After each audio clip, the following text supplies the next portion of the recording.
आज का जो हमारा प्रैक्टिकल है उसका एम है connect a lamp load in delta connection.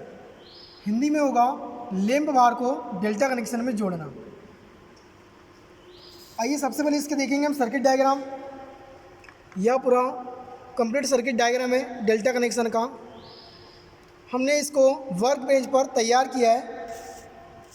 तो सबसे पहले मैं आपको बारी बारी से जिस प्रकार से हमने सर्किट बनाया है सर्किट के बारे में बताना चाहूँगा। आईसीडीपी स्विच के माध्यम से हमने आउटपुट के रूप में 3 फेस बाहर ले लिया है, जैसे कि आर, वाई और बी। चाहे तो हम L1, L2 और L3 बोल सकते हैं। तो सबसे पहले जो फेस दिखाई दे रहा है ये L1 जो है, L1 से हमने इस डायग्राम में देखिए आप, इस डायग्राम में जैसे कि L1 हमारा निकल कर आया है, इस पॉइंट पर, इस बिंदु पर आया है। यहाँ से देखेंगे 2 तार निकले हैं, जिसमें एक लैंप कनेक्टेड, एक लैंप यहाँ कनेक्टेड है, दूसरा लैंप दूसरे तार पर कनेक्टेड है। तो वैसे ही यहाँ पर भी हमने बनाया है कि एक लैंप एक तार पर एक लैंप कनेक्ट है और दूसरे तार पर दूसरा लैंप कनेक्ट है। इसी प्रकार से हम बात करेंगे L2 की बात करेंगे, लाइन 2।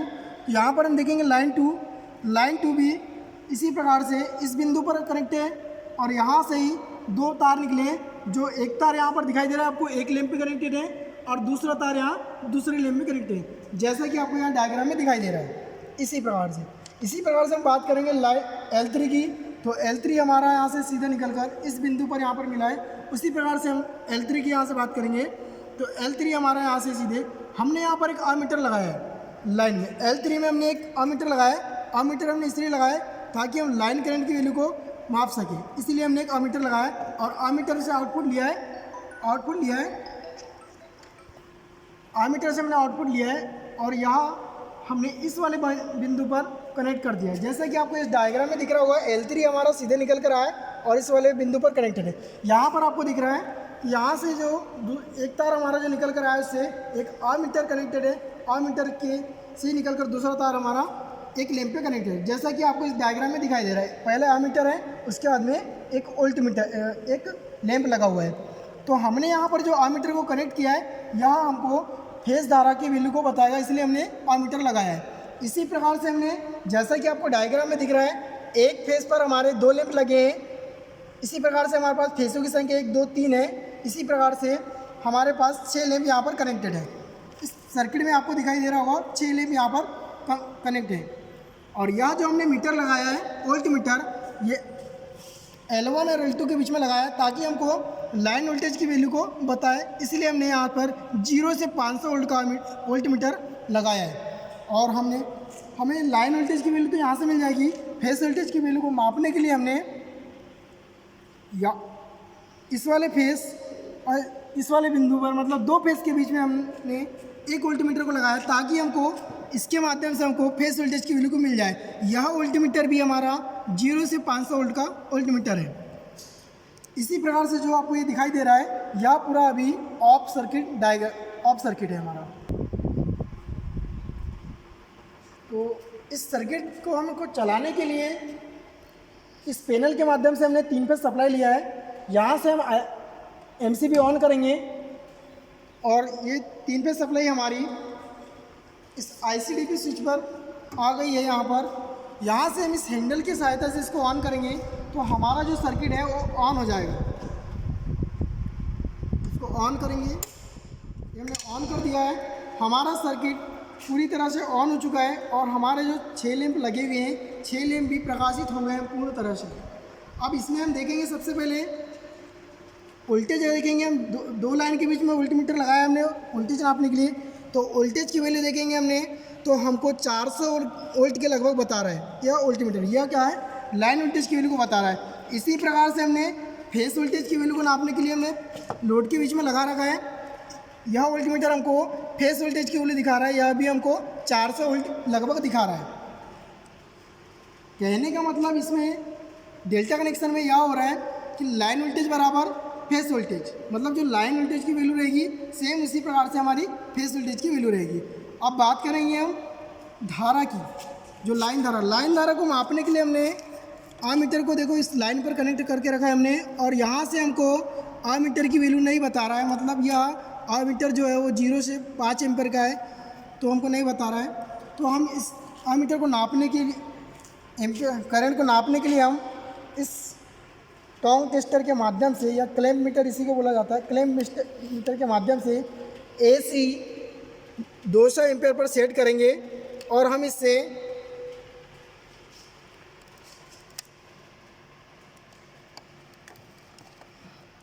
इससे देखें लाइन में हमने इसको कनेक्ट कर दिया है और यहाँ पर हमारा 0.8 एम्पीयर दिखा रहा है।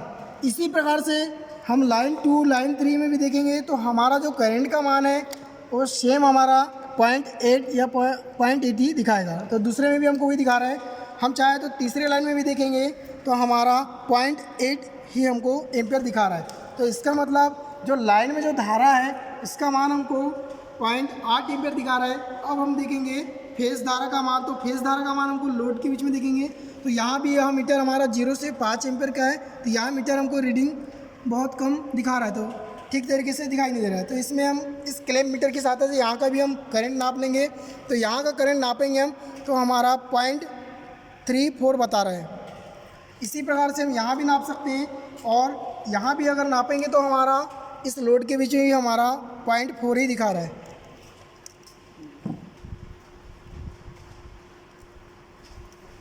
इसको अब जानेंगे हम, इसमें एक सीट में हम थोड़ा समझने का प्रयास करेंगे। इसमें लाइन करंट बराबर √3 गुना फेज करंट होता है, किसमें? डेल्टा कनेक्शन में। इसी प्रकार से वोल्टेज की वैल्यू क्या होगी? तो IL बराबर लाइन वोल्टेज बराबर फेज वोल्टेज होता है डेल्टा कनेक्शन में। हम इसको थोड़ा बंद कर देंगे।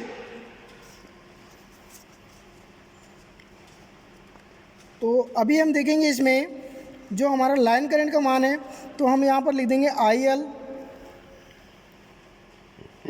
IP, क्योंकि हमको यहाँ पर VP और VL इनकी वैल्यू तो हमने देखा। तो लाइन करंट बराबर फेज करंट, मतलब कि यहाँ भी हमारे को 400 वोल्ट दिखा रहा है और यहाँ भी हमारे को 400 वोल्टेज दिखा रहा है, मतलब कि जो फेज वोल्टेज है वो लाइन वोल्टेज के बराबर है। हम देखेंगे IL और IP इनकी वैल्यू देखेंगे। तो इनकी वैल्यू अभी हमने देखा है, लेकिन फिर से एक बार हम देख लेते हैं क्या वैल्यू निकल कर आ रही है। क्लैम्प मीटर की सहायता से हम देखेंगे।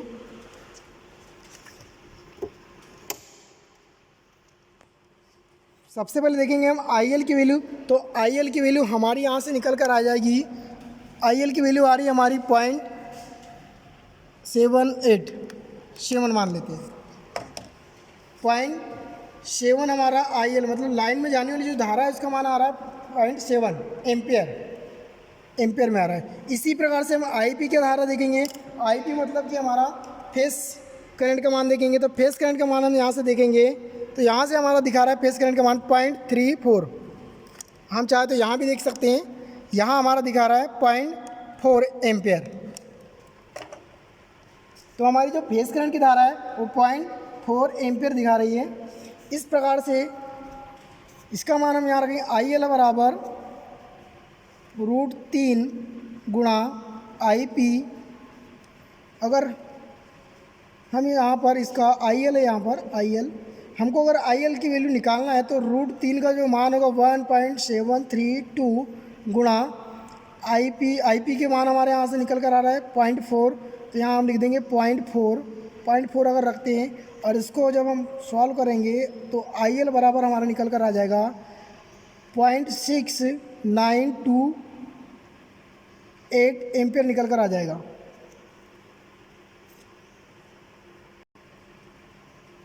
0.8 एम्पियर निकल कर आ रहा है। इसी प्रकार से हमारा ये जो निकल कर वैल्यू आई है, किसकी वैल्यू आई है? लाइन करंट की वैल्यू। इसी प्रकार से हम देखेंगे इसमें हमको IP बराबर IL अपॉन √3। इसका मतलब जो है कि फेस करंट लाइन करंट से कम है, कितना कम है? तो यहाँ पर लिखा है बट्टे में √3 गुना कम है। किससे कम है? लाइन करंट से। तो इसमें देखेंगे हम IP हम यहाँ से फिर से निकाल सकते हैं, IP का मान निकाल सकते हैं। तो IP बराबर हो जाएगा हमारा IL की वैल्यू यहाँ पर दी है, IL की वैल्यू देखने हमने निकाला है 0.7 एम्पियर अपॉन, फिर यहाँ पर √3 का मान रख देंगे हम 1.732 और इसको जब हम कैलकुलेशन डिवाइड करेंगे तो हमारा निकल कर आ जाएगा IP बराबर आ जाएगा IP बराबर आ जाएगा 0.4 एम्पियर, ये मान निकल कर आ जाएगा। इसी प्रकार से यह डेल्टा कनेक्शन में इस प्रकार से होता है। अब बात करेंगे इसके उपयोग की। तो डेल्टा कनेक्शन में जो उपयोग है वो डिस्ट्रीब्यूशन ट्रांसफार्मर की प्राइमरी वाइंडिंग डेल्टा संयोजन प्रकार की होती है। यह प्रैक्टिकल आपको समझ में आएगा, मैं आशा करता हूँ। Thank you.